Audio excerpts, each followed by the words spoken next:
we've got two performers today, which is Surya and Manhar. I'll have to link the other people link real quick. Give me 1 second, gentlemen. Grabbing the YouTube link real quick.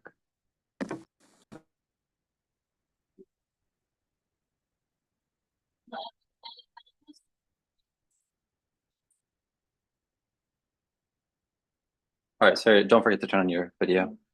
We can get started. All right, all of you guys are logged in, and it looks like both of you are mid-stage 1. I don't think, sorry, are you actually mid-stage 1? I think you're higher level than that. I'm not sure actually. Oh, really? Yeah. Okay, well, anyway, let's go ahead and get started. Both of you guys are marked as mid-stage 1, and let's check in here on how things are going. You can go ahead and announce your name and piece, and then let's hear it. Hi, my name is Surya, and I'm going to be playing Flamenco by William Gilla.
All right, let's give him a round of applause. Very nice. This is a fun piece. I think I've heard this a few other times. I used to teach a lot of Gila. Really nice job on this. You're almost there. Is it memorized or like almost memorized?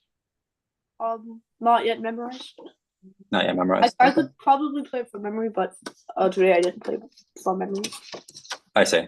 Yeah, I think the main challenge with stuff like this, and we'll talk about this in the second half, is just getting all of the articulations. You just had a few very small misread areas, but in general, it's a really good reading, really, really solid reading. So we'll talk about that in the second half. Okay, let's move forward and welcome in Krutash. I think you're, there we are. There we go. Let's move forward to Manhar. You're up next for me spotlighting. And whenever you're ready, you can announce your name and piece.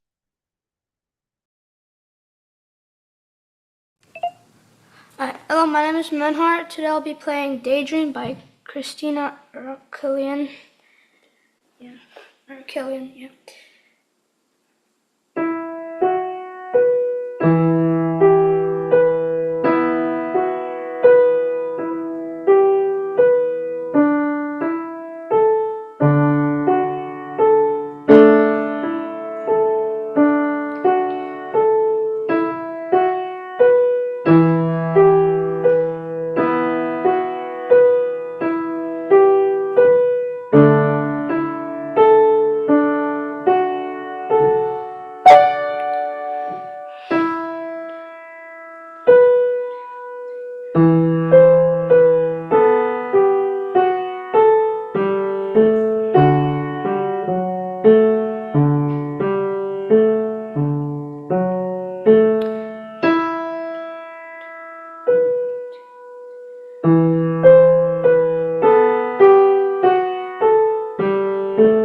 a very, very hard piece.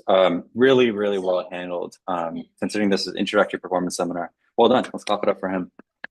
Thank you. Did you just start this piece or you had it for a while? I think I've played it for like a few weeks. A few weeks. Wow. Okay, great. Yeah. I think we'll talk about it in the second half. What I really appreciated, and this is something that is really clear in your playing, both of you guys play like this, is the care to the rhythm. You put so much care on the rhythm. Like you're like, hey, I could even hear you counting, which is a little bit too much care. Try not to show us that, but like I could tell you really cared about getting all of the ties and the rhythms and everything like that. It was really, really well thought out. Was that memorized or no? You're using music. No, it wasn't memorized. Oh, okay, got it. Okay, so then basically from here, all you really need to do is just get it memorized. I think that's a good next step. Okay, good. We're gonna move forward. I'll come back to you in the second half. We got one more performer here. Kritosh is gonna be, and by the way, both of you guys are definitely at least ES2, so at least early stage 2 if you're wondering, and probably more like mid stage 2. So I'll just put a small note for your professor to update us so that you have the right marking on your stage, or at least in what I heard you play today. Okay, so let's go ahead and Kritosh, you're playing your second page, right? That you're doing? Yes. Okay, I'll pass it over to you. All right. Yeah.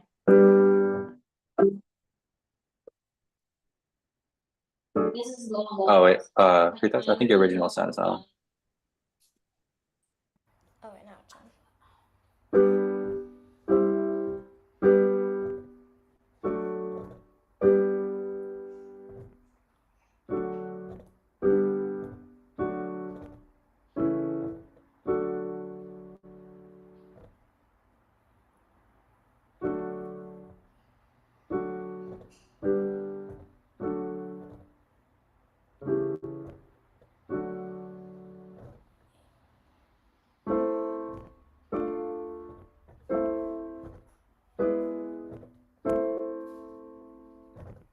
All right.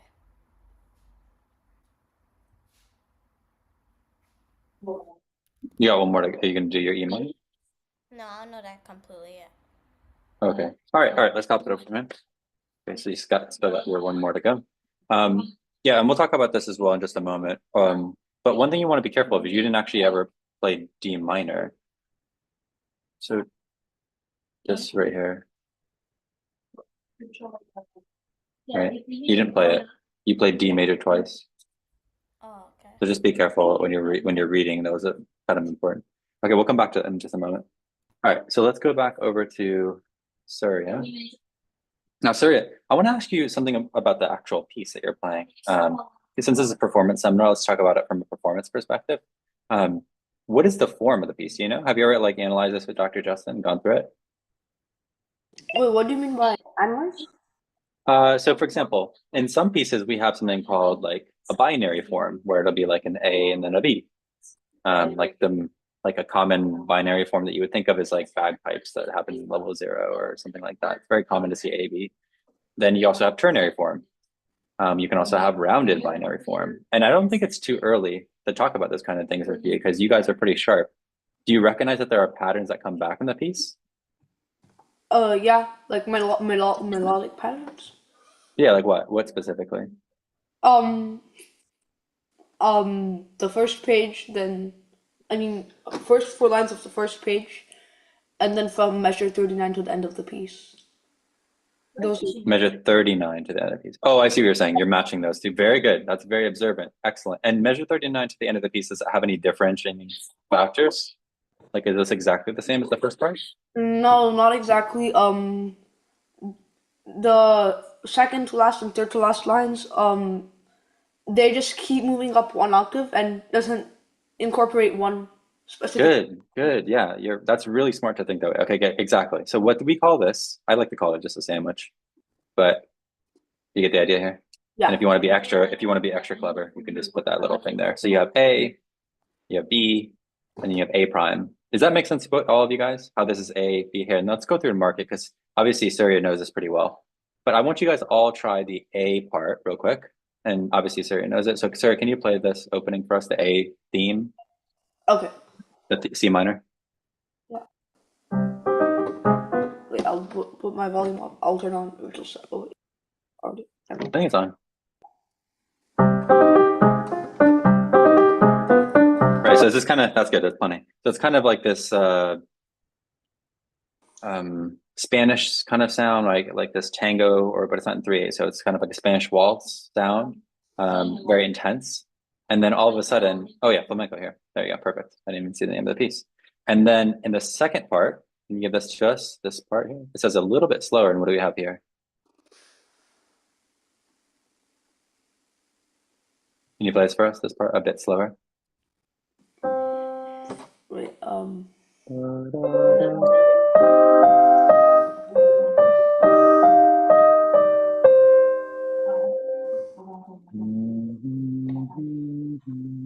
that part also, okay. Yeah, it's okay. I think it's fine. So the what either Krutosh or Manhar, what's the difference for this B section? Why is it a B section? Why don't we call it A? It's also slightly slower. It's slower, so the tempo changes, the tempo of the music, which is how fast we go, the time, right? It's slower. What else?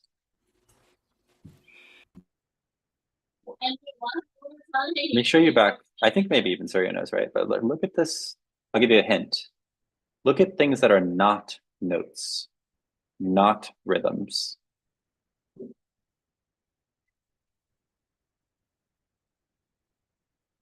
Anything? That's a little bit hard question. Okay, what's the articulation in the opening, especially the left hand?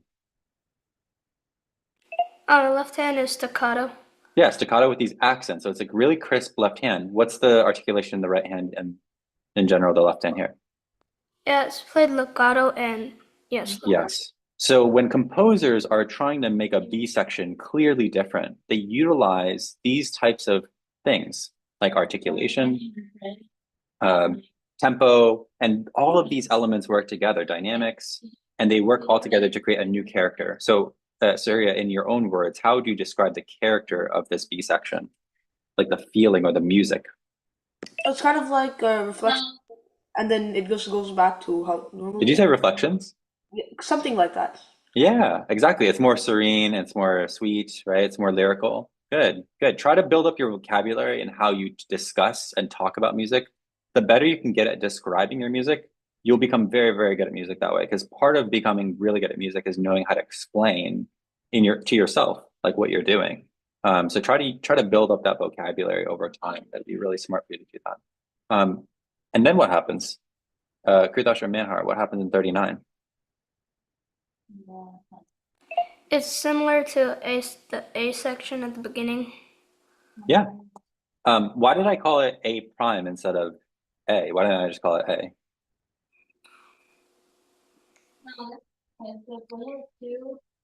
I think it's slightly different. It is. That's it. It's and Surya already told us this, right? He said there's some small changes, and it's really cool that he noticed that. And the more you analyze and understand deeply what you're doing, then you can be very effective in how you present the music. Well done. Really, really good job, Surya. If you had memorized it, I would have given honors. It's just so nice. Okay, Manhar, let's go over to your piece. Take a look at this. I thought that this piece, this is I'm pretty sure this is an ABRSM piece. This is a very uncomfortable piece to play for like so many reasons, because there's so many small details. And considering how difficult it is, you're actually handling it really well. Like it has a lot of stuff in it. You're not getting everything right, but you're getting a lot of it right, which is really, really hard to do. One of the things that you're having a lot of trouble with is the compound meter. And I want to talk a little bit about that. So has Dr. Justin talked to either of you guys, or you know what compound meter is? He told me that this is we discussed that as 6/8 notes per measure. That's okay. So yeah, it's like whenever you talk about something, and he's completely right. That's absolutely right. Whenever we talk about something, there's like levels to answers. It's kind of like if I ask you like, what's the color red? And you're like, red is like the same as like an apple, right? But then if you really, really are like a scientist, you might like say the exact frequency of red, right? Both of those are correct answers, but one is a much deeper, more intellectual answer. Do you have a better answer, or more like a more developed answer than just that there are 6 beats per measure and that the 8th note gets 1 beat? Like what types of pieces are in 6/8? Do you know anything like that? No. Okay. Well, let's talk about it now. This is a good time. This is a really good conversation for us to have. Did you want to add anything to this? No? Maybe you played a piece in 6/8? No? Okay. So 6/8 pieces could be things like tarantella? Has anyone ever played a tarantella before? Maybe you played it in the method. Yeah, yeah. And this is perfect, Manhar. Then what was the tarantella like? It was slightly faster than this. Mm-hmm. Yeah. And where was the emphasis? What beats were they? I don't Remember? really remember. No. No, it's okay. That's why we're here. This is the whole point of today's class is really to get under the skin of this music. 1, 2, 3, 4, 5, 6. 1, 2, 3, 4, 5, 6. A tarantella does that. A boat song. You play boat songs later on, they will do that. There are lots of pieces that will use 6/8. Whenever you play a piece that's in 6/8, it will always have this feeling of like 1, 2, 4. And even if you were to see a conductor, now when you're playing that, try to see if you can internalize D, da, da, da, or imagine like the waves, that kind of thing. Yeah. Can you try just the opening of the right hand just for the first 4 measures and try to see if you can overplay that just for now, just to kind of internalize that beat. 1, 2, 3, 4, 5, 6. 1, 2. Try that.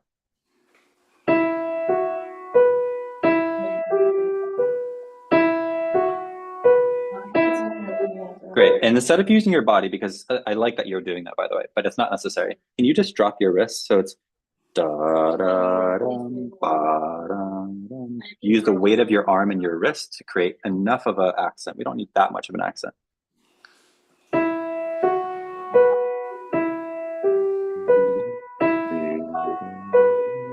Great. And I'm going to challenge you because you're doing so good. And for the boys, both of you, Kritosh and Surya, if you guys can already start to practice the same exact thing, you can easily learn these chords. They're very easy. Don't forget the F sharp in the key signature. Continuing on, Manhart, when you're trying this, can you go a little bit faster, just a little bit? And can you start to feel that on beats 2 and 3 and on 5 and 6, you're going to play lighter as you lift your hand out. So it's dee da da da da da. Almost like you're lifting your hand out of the keys. You're not really playing down into the keys. Yeah.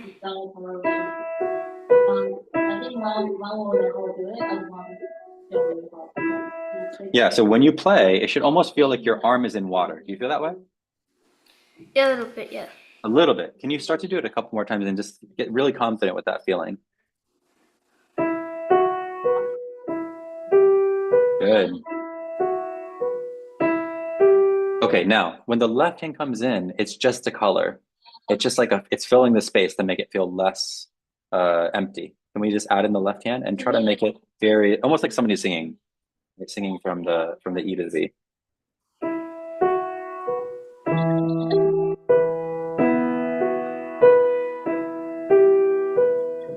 Very nice. And when the left hand comes in, can we make the right hand a little bit softer so we can feature the left hand? Da da. That kind of thing.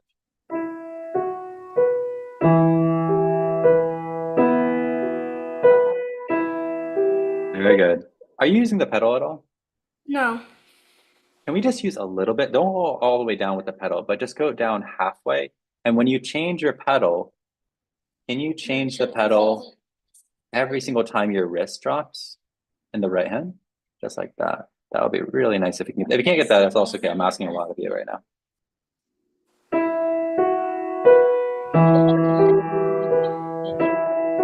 E, we missed the B. One more time.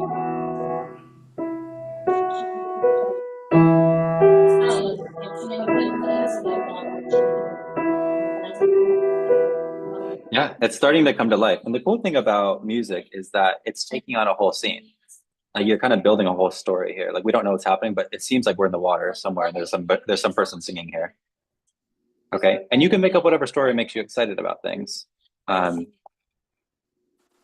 second, I'm just taking notes. I just think that if you can make this piece more lyrical and start to feel the 6/8, it will become a lot more expressive. Right now, I'm feeling that the piece is a little bit dry, and I would encourage you, on week 3, week 4 of this piece, to really start to make it come to life, and I think it'll be really nice. Look, before we move on to the next piece, let's hear Kritosh. Can we hear the right hand of this, Kritosh? And she had a little bit of time here.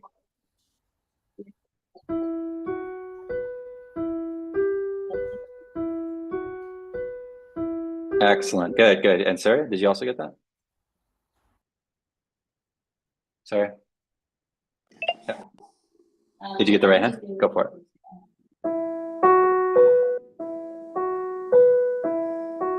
Oh, don't forget. So it's very subtle. It's hard to see maybe on your screen, but it actually changes the da da. There's a G there. Then Oh no, no, no, not the thumb. The thumb doesn't change. It goes. What I'm not talking about here. I'm talking about over here. Da da da da G da. 1 2 5 1 3 5. That's it. Yeah. What a great piece. All right, let's move forward. Last but not least was Kruthosh. Yeah, Kruthosh. And by the way, boys, all of you should be practicing this type of stuff if you haven't already. These are really, really valuable skills to build out. These are called chord progressions. And he's specifically doing this level 2 series, which has a whole bunch of, as you can see, 1 chords and alternating 4s and 5s. Try it, but be careful about how you stretch your hand to make sure, it's not that it's a far stretch, it's not, to make sure you get the right fingers when you do that. So let me write the finger numbers in for everybody. So we have it here. We're going to do, Kruthosh is going to do the D minor since he skipped that one. Here. 1 3 5, 1 2 5, and then 1 3 5. Okay, Kruthosh, whenever you're ready, can you just show us the the right hand for this? Okay, I'll try. We're doing D minor.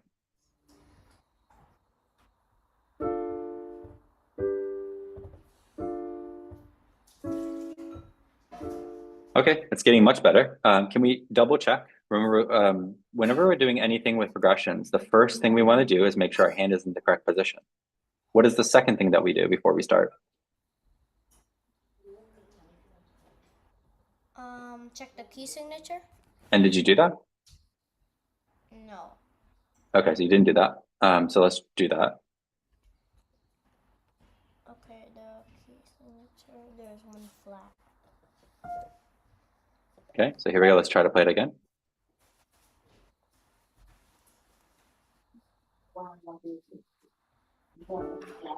Oh, we're not playing D major. Wait, we're not playing D major. We're playing D minor.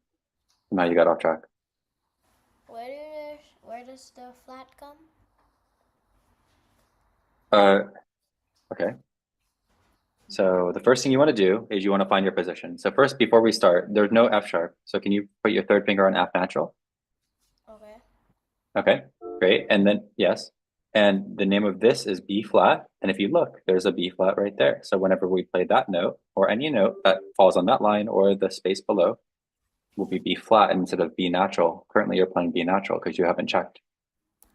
Is that right? Correct. Yeah. And make sure you're using 1 3 5. Okay, here we go.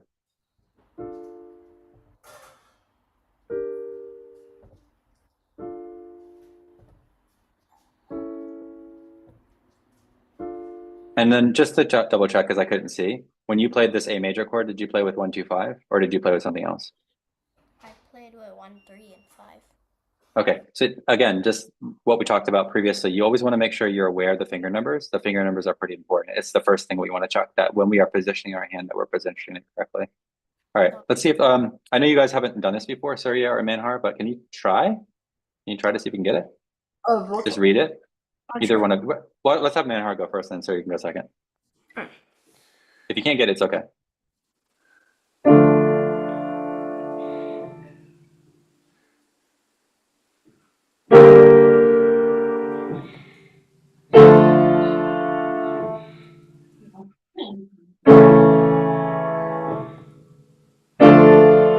All right, good job. That was the first time doing it, or you've done it before? No, I haven't done this one before. Well done. Well, good job. Okay, that's it. And you might have had a small gap between those chords, but that's fine. These are quite easy to play. So you just got to make sure that when you're making those changes, that you keep thinking ahead. But very good for a first try. Sarah, do you want to try as well? Sure. I'll try it for D major. A D major. Okay, so you're going to up here, the F sharp.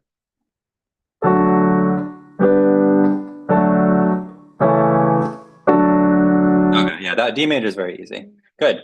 All right, guys, if you haven't done these chord progressions before, it shouldn't take very long to get them, and it'll be a really great way to up your, hand coordination. If it's not hard for you to do, talk with your teacher about it, but it's a great thing to add in to your technique, and it usually is pretty quick to work through some of these chords, like you guys just did. Okay, great. Let's finish there for the day. I really appreciated working with you guys and your attention. And then I'll leave good notes for your professor. And you guys are all set. I'll see you soon.